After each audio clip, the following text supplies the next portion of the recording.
I love studio vlogs, but I actually really suck at making vlogs. I spent quite a bit of time coming up with a solution to this problem, and I came up with this.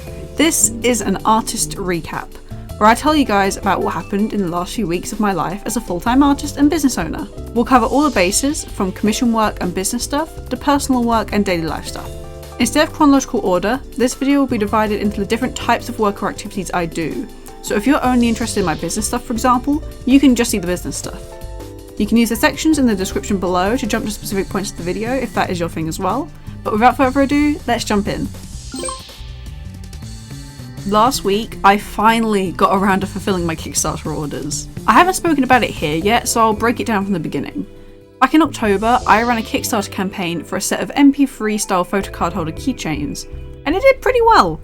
I was able to reach my funding goal and make all the colours, albeit in pretty limited quantities, only about 3 or 4 each. I had a multi-month long back and forth with my manufacturer about how they were meant to look and how they were meant to work. And I mean months. Way longer than I expected for keychains. The problem was about the empty slot for the cards to go into. The samples I initially received had a big void behind the design where the cards were falling into, and I wanted the photo cards to give the illusion of a screen. However, me and my manufacturer struggled to get on the same page about this, despite how many diagrams I sent explaining it, and images and examples. In hindsight, I think we did understand each other at one point, but I was extremely paranoid about these keychains coming out defective, since it wasn't my own money I was playing with anymore. These weren't samples anymore, these were the final products, and I was spending other people's money. I have since learned that I should get a proper, finished sample before doing any sort of campaign, don't worry. But back in late February, I received the final keychains. I wasn't sure if they were going to be right, or if there'd be other problems with them. So when I received the box, I anxiously opened them and gave them a try. Okay, so they're here, I'm gonna try them. I think they're correct. Which, if they are, I'm going to scream.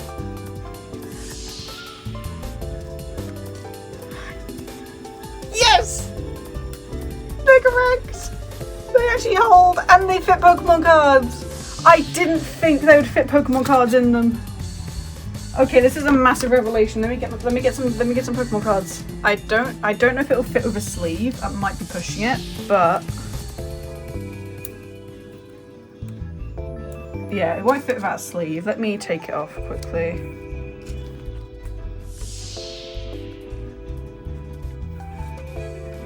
Oh my goodness.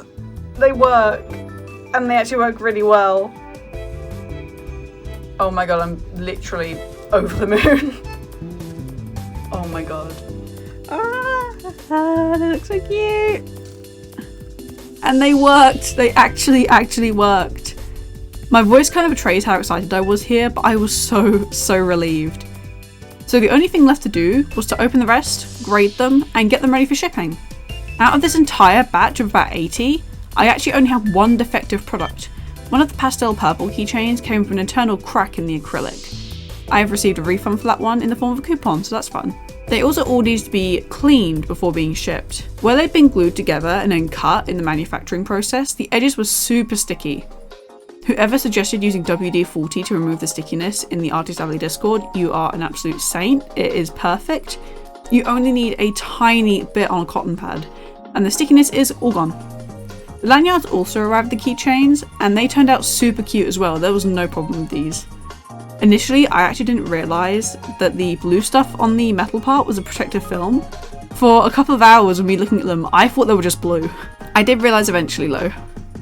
I got everything all packed up and ready to go, and then I went to the post office. I knew walking in with my massive Sanrio bag of orders, they'd hate to see me coming. But actually they were pretty nice about it since I'd already done all the labels at home. Remember kids, use raw mail click and drop if you're shipping raw mail, it's so much easier. But as of me recording this 1 week later, some of them have actually already arrived, which is super exciting. This was my second ever Kickstarter campaign, so I am still learning a lot about the platform and how to run a successful campaign. But I'm already working on my next idea, which you will see later in this video. Art commissions are currently my main source of income, and I have been busy lately. I'm currently working on pushing through a backlog of about 5 active commissions, as well as 8 in my waitlist. I've never had that many people before waiting at once, and it's actually a little scary. I'm not the fastest when it comes to working on client work, especially bigger projects. I need to take breaks in between to avoid getting burnt out. However, I did finish a few works this month. In February, I finished 4 commissions, so not too shabby. My Skeb style profile icons have been really popular as well. 2 people commissioned those this month, and the time lapses will probably be around here somewhere. For anyone unaware, a Skeb style commission is a type of commission that started on the website Skeb, which allows you to hire artists from Japan for artwork. You do not get to provide feedback or ask for any changes, and the style is very much you get what you're given. It's actually a really good commission type for those who don't know exactly what they want, or if they want to give full creative freedom to the artist. Skebs also tend to work out a little bit cheaper than a typical commission because you're removing that communication stage. I also finished up some emotes for a friend of mine. I love making silly emotes and don't get to do them very often. So a full set of silly, funny emotes. I was so on board when I got this commission request. Finally, I also completed an illustration commission. This was actually my first illustration commission after switching my art style to something more anime inspired. It was a pretty daunting task, but I was able to do it, and I'm really happy with how it turned out, and my client's also very happy. If you're an artist who takes commissions, how do you best manage the time you work on commissions? Personally, I've been finding it really difficult to find a healthy balance between commissions and everything else I do for my job, as well as personal time as well. I have like 0 personal time to like work on my personal artwork. But anyway, so if anyone has any insight on that, it is very appreciated. I'm also planning on starting custom commissions for some Decoden stuff soon. I'm getting back into it again now that I found some silicone that doesn't smell really bad. So I'll be doing that soon as well, which is very exciting. So you know earlier I mentioned that I already have plans for my next Kickstarter campaigns? Well, I actually have ideas for 2. I won't do them both at the same time, that is far too much to manage. For the past 2 years, I've tried and failed to make a set of keychains based on the Hatsune Miku x Pokemon Project Voltage series. If you haven't guessed by now, I'm quite the perfectionist, and I could never get the designs right. However, I think I've finally hit the nail on the head when it comes to these keychains, and I think I'm ready to finalise them. I've only drawn 8 out of the 18 types right now, but I am super happy with how they're turning out. I've been working on my chibi style a lot lately, so I think the practice is finally paying off. I've been using a random number generator to decide which Miku I work on next. I've realised when working on big sets like this, I like the spontaneous ideas I get when I'm presented with a design I wouldn't usually pick. A good example of this would be the Steel type Miku, who I love personally, but find very challenging to draw. Therefore, in previous versions of the lineup, I'd keep pushing off doing her design. However, in this version, I rolled her pretty early. Being forced to analyse a design like that is something I find to be a really good challenge, and it led me to realising that she actually has the poker flute in her design, and I could incorporate that into her pose, so I did a little pose of her playing the poker flute. I think she's actually my favourite in the lineup so far now. My goal is to have the designs themselves done for my first event of the year in April, just as sticker designs to see how they go, with keychain samples arriving in around June or July depending on my budget. As for my second campaign, however, it'll probably be a bit sooner than I thought. I wanted something simple after such a big campaign with so many designs for my MP3 keychain holder series, and I also wanted to have a go at trying Vogue Race's new pre-filled quicksand keychains. I came up with an idea to create some Magical Girl inspired syringes, partially based on my best girl Ryama Yumemi from Idolmaster and her nurse angel themed outfit. As of me writing this script, I've actually ordered these already and they should be arriving by the end of March, with the expected campaign to begin in early April. I'm excited to do a shorter, simpler campaign with a lower budget threshold to hit. Outside of Kickstarter planning, I haven't been doing too much in the way of products for at-home manufacturing. I've made a ton, like an absolute ton, of Decoden hair clips recently to go on my shop. But as for new sticker or badge designs, it's been a little dry lately. The only thing I really have to show for my progress at the moment is this refreshed Caleb sticker sheet that I have in the works. This should be done soon though, and it should be up on my shop shortly. So that's pretty exciting. A late addition to my product planning, and quite a spontaneous one, is this sticker sheet of various hotkeys. These were more so just made for me and myself and my own little mini numpad keyboard I use for Clip Studio Paint. I was using some old label stickers before and it didn't quite look cute enough for my tastes, so I just quickly made these designs in Canva. But if people are interested in these and would like them to be real sticker sheets, I'm going to draw all of the icons myself and I will put them up for sale as sticker sheets. Personal projects have admittedly taken a backseat as of late. It's not for a lack of inspiration, I've got plenty of that.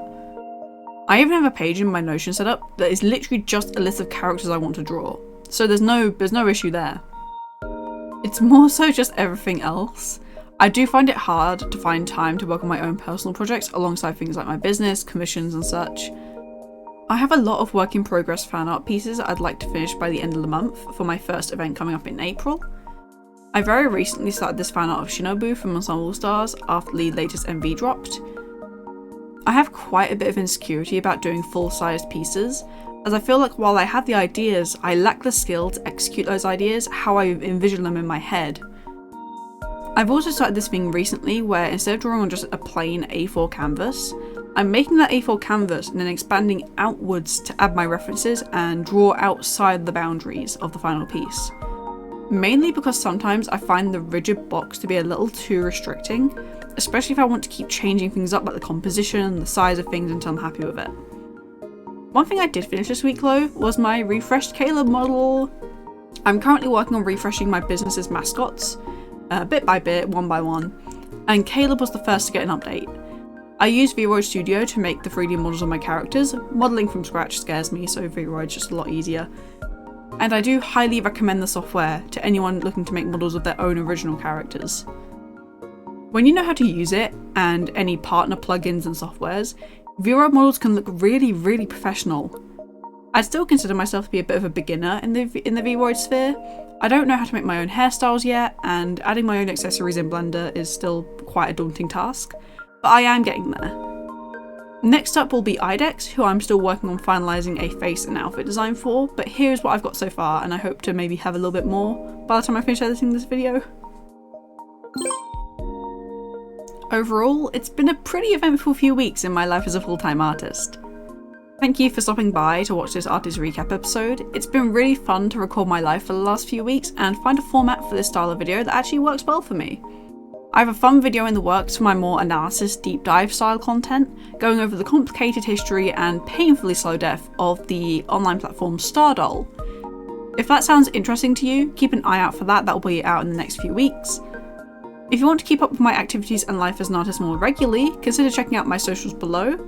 I live stream on Saturdays, and I am working on making high quality content for my other platforms. I also have a Discord where you can share your own artwork, keep up with updates from all my projects, and other stuff. If you'd like to check out my shop or commission me for your next project, you can also find all that information in the description. And to close out, I want to ask you all some questions. What have you been up to the last few weeks? Did you hit any goals? Did you start any new projects?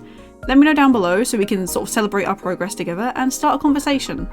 But that is all from me this week. Have a good day everyone, and goodbye.